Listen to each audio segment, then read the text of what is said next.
हरियालीपुर एक छोटा सा पुरसुकून गांव, जहां न बड़ी सड़कें थीं न शोर शराबा, सिर्फ सब्ज दरख्त, खेत, परिंदों की चहचहाहट और दिलों में सुकून था।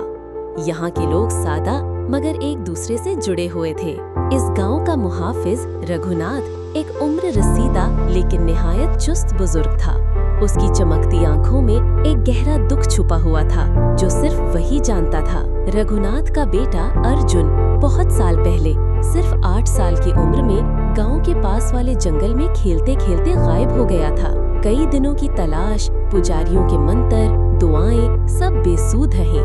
बस एक सुन्नाटा, एक कमी जो रघुनाथ के दिल में रह गई, लेकिन उसने कभी हार नहीं मानी। वो रोज शाम को लालटेन लेकर जंगल के किनारे बैठता। शायद कोई सदा, कोई निशान, कोई परछाई मिल जाए। वक्त गुजरता गया, लेकिन उसकी आंखों की चमक और उम्मीद कम न हुई।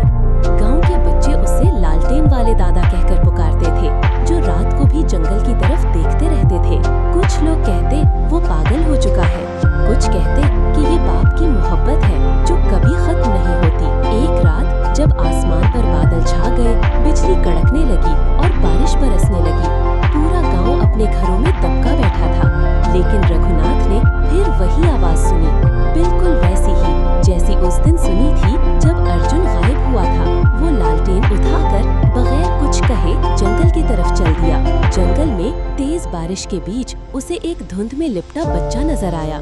वो बिल्कुल अर्जुन जैसा था। रघुनाथ ने लरसती आवाज में पुकारा, अर्जुन। बच्चा पीछे मुड़ा, मुस्कुराया और फिर धुआं बनकर हवा में तहलील हो गया।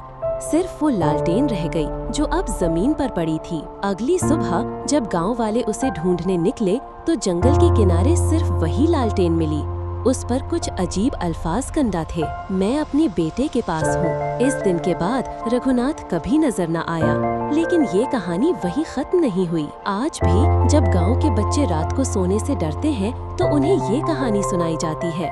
वो लालटेन जो कभी रघुनाथ ने उठाई थी, अक्सर अंधेरी रातों में दूर जंगल के किनारे टिमटिमाती हुई दिखाई देती है। कुछ कहते वो रूह है, कुछ कहते हैं वो रोशनी है, एक बाप की जो अपने बेटे की तलाश में इस दुनिया से आगे निकल गया, लेकिन अपने गांव की हिफाजत करना न भूला। हरियालीपुर में वो लालटेन आज भी उम्मीद की अलामत है।